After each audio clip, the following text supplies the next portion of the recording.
Buenas, en esta clase se trabajará siempre con la secuencia de equivalencias lógicas y también viendo los temas de la ley de A y ley de S, que son, bueno, necesarias para resolver ejercicios de la tarea. Empezamos con la ley de A o la ley de asunción, como se le llama. Se tienen P y Q los enunciados. La regla de función se define como dados PQ, ¿verdad? Nos produce la conjunción, ¿verdad?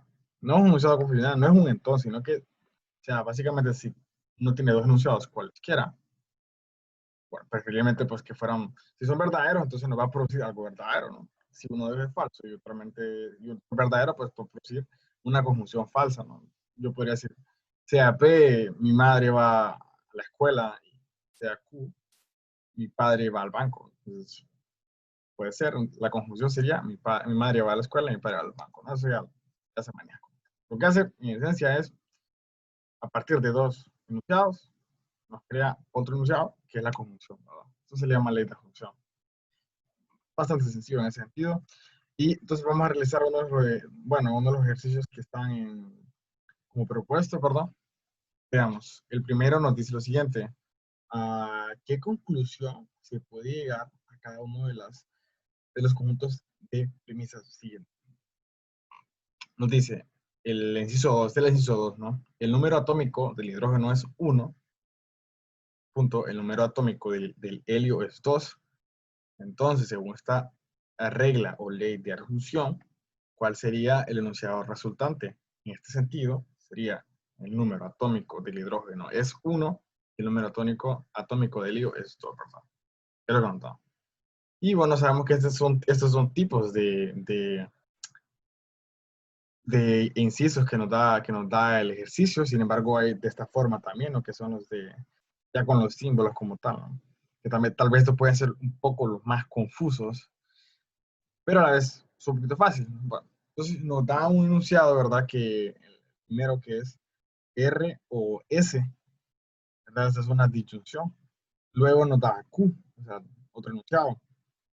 Entonces, luego, a partir de la regla de adjunción, nos resulta este enunciado, que sería R o S y Q, ¿verdad?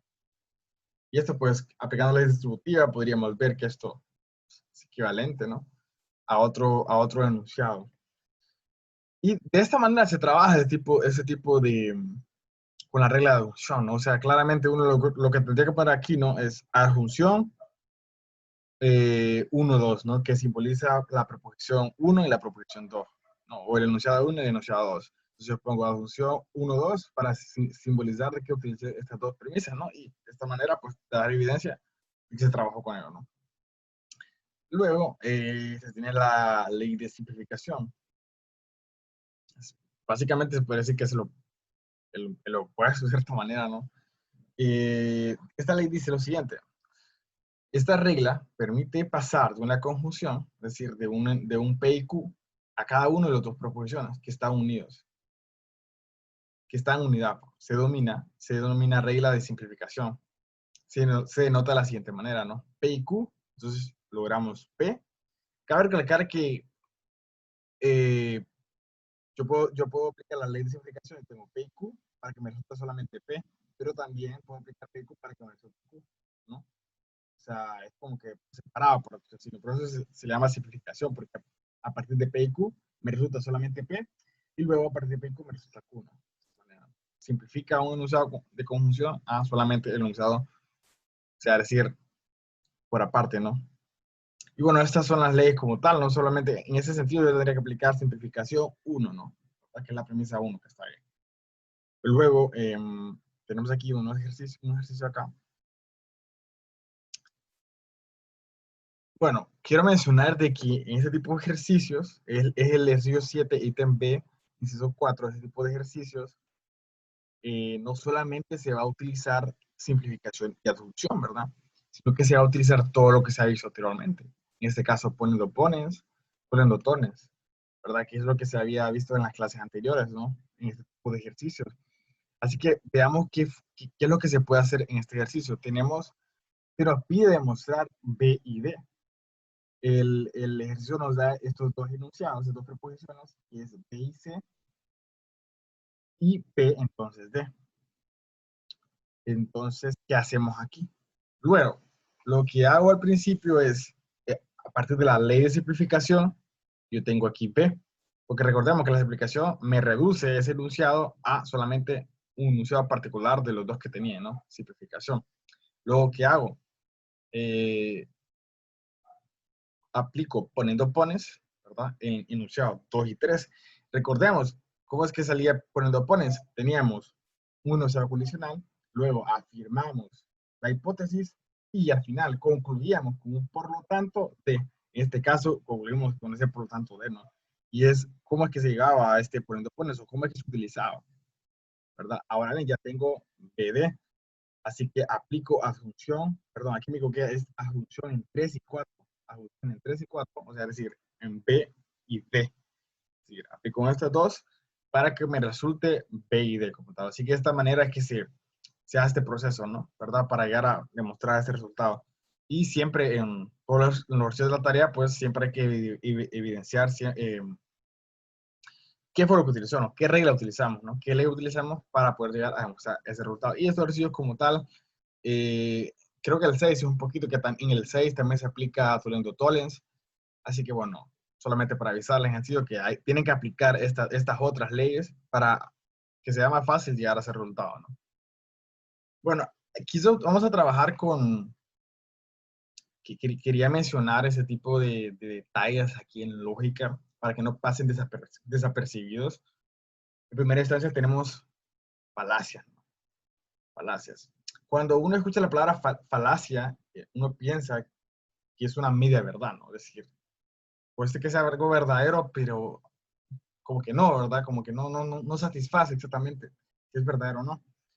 Así que, según la definición, un error en la lógica o razonamiento se denomina falacia y el resultado de darle errores es un argumento no válido, ¿verdad? O sea, decir que ya sea en la lógica, digamos, en la vida cotidiana, en la matemática como tal, ese argumento no va a ser verdadero, no va a ser posible. Aquí tenemos tres falacias de las más comunes, ¿verdad? Tenemos las premisas vagas o ambiguas. Por ejemplo, una de las premisas que se podría pensar, podría ser premisa ambigua, sean A y B dos elementos, digamos, o dos enteros.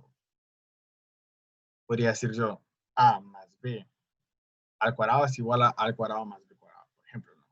Y yo podría decir, ¿qué es eso? Sin embargo, uno sabe que en los enteros como tal, en los reales, de hecho hasta es un meme eso, ¿no? Eso no se cumple, ¿no? ¿Verdad? Sin embargo, si uno no especifica, o sea, yo lo digo, a más b al cuadrado es igual a cuadrado más b cuadrado, dependiendo de los conjuntos, eso puede ser verdadero, ¿no? Ustedes van a ver más adelante, por ejemplo, una clase que se llama estructuras algebraicas, en la 2, que, bueno, solo lo voy a mencionar, ¿verdad? Solamente para que ustedes sepan, no necesitan saber esta cosa, no se preocupen. Hay estructuras algebraicas que se llaman campos, y digamos tienen ciertas operaciones. Estos campos, bueno, hay campos finitos, hay campos infinitos. Uno de los campos más comunes son los racionales y los reales que trabajan con ellos. Resulta que si tenemos un campo de característica P, es decir, característica prima, si yo tengo dos elementos de ese campo, X más Y, lo elevo a la P, eso es igual a X a la P más Y a la P. Bueno, y la característica, solo por mencionarlo, es el número de veces que se suma la identidad multiplicativa para llegar al elemento neutro de ese campo como tal. Solamente quería mencionarlo. Entonces, si yo no especifico, es un enunciado ambiguo, ¿no? Porque yo no sé si es verdadero o falso. O sea, en ese sentido, a eso es lo que se refiere, ¿no? Una premisa ambigua, porque puede ser verdad como puede ser falso, dependiendo de los valores que tome, ¿no? Ahora bien, en este sentido, este es uno de los errores más comunes que hay que en la parte demostrativa puede llegar a costar un poquito, ¿no?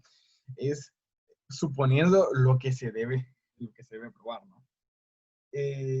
Por ejemplo, yo podría decir, pruébese que una matriz n por n tiene una inversa, ¿no? Tiene un inverso. Ustedes saben que eso se prueba, ¿no? Calculando del determinante de esa matriz n por n, y si vemos que ese determinante es distinto de cero, entonces esa matriz es invertible, ¿no? Hay otras maneras, pero esa es la manera más común. Entonces, ¿qué pasa si yo digo, bueno, que sea, estoy empezando mi argumento, digo, supongamos que la matriz es invertible? Pues ya ahí yo estoy haciendo una falacia porque estoy suponiendo o estoy argumentando con lo que yo quiero llegar a probar, ¿no? Entonces, en ese sentido, nunca ustedes vayan a, que ustedes le piden, prueben, yo sé que un número es divisible por algo, un polinomio es irreducible, por ejemplo, que nunca vayan a empezar diciendo, bueno, el polinomio es irreducible, ¿no? Porque ahí sería falso, ¿no? O sea, ya habría una falacia, ¿no? Luego tendríamos saltar a conclusiones, que este pues es como que muy parecido a la anterior, solamente que es que tal vez uno piense que va por el camino correcto, sin embargo utiliza unas premisas que no son las adecuadas o se salta pasos. Podríamos pensar un ejemplo, eh, digamos, tenemos este enunciado, la raíz de un número natural es entero, entonces ese número es cuadrado, o sea, entonces n es un cuadrado perfecto, ¿verdad? Entonces, ¿qué pasa si yo empiezo y digo, bueno, supongamos que la raíz es un número natural, es entero, entonces después cuando estoy argumentando, me salto pasos y de un solo digo a decir que es cuadrado perfecto, ¿no? O sea, ahí esto es una falacia porque no estoy argumentando como tal, o estoy utilizando una premisa que no son las adecuadas y de esta manera, pues, el argumento como tal no va a ser válido, ¿no? Esa es la clave de esto, ¿no? Que estos argumentos no son válidos. Así que esto es más que todo para pues, que tengan cuidado en ese sentido, cuando veamos más adelante en las siguientes unidades, que esto puede llegar a tener un poquito de problemas, ¿no? Luego, tenemos otros dos tipos de falacias o errores bastante comunes. Uno de ellos es el error converso. Un error converso es una falacia formal de tomar una declaración condicional verdadera, ¿no? Un ejemplo, dice, si un animal es un perro, entonces tiene cuatro patas. Mi gato tiene cuatro patas, por lo tanto, mi gato es un perro, ¿no? Entonces estamos tomando como una afirmación, una declaración condicional verdadera, ¿no? Entonces, como dice un animal, entonces yo puedo suponer que tengo otro animal que es de cuatro patas, entonces va a ser un perro, ¿no? Entonces es un error como tal. Y esto es bastante deducible, ¿no? Porque como es algo, digamos, cotidiano como tal, uno puede ser un gato, pues no es un perro, ¿no? A menos que el gato sea el perro, ¿no? No sé. Y luego, por ejemplo, tenemos otro ejemplo. Si alguien me golpea, entonces yo diría, bueno, ouch. Pues, acabo de decir ouch, pues por lo tanto alguien me golpeó. Sin embargo, eso no es cierto, ¿no? Porque uno podría pensar que sí, pero realmente no. ¿Qué pasa si yo digo ouch porque me di cuenta que me quedé un examen?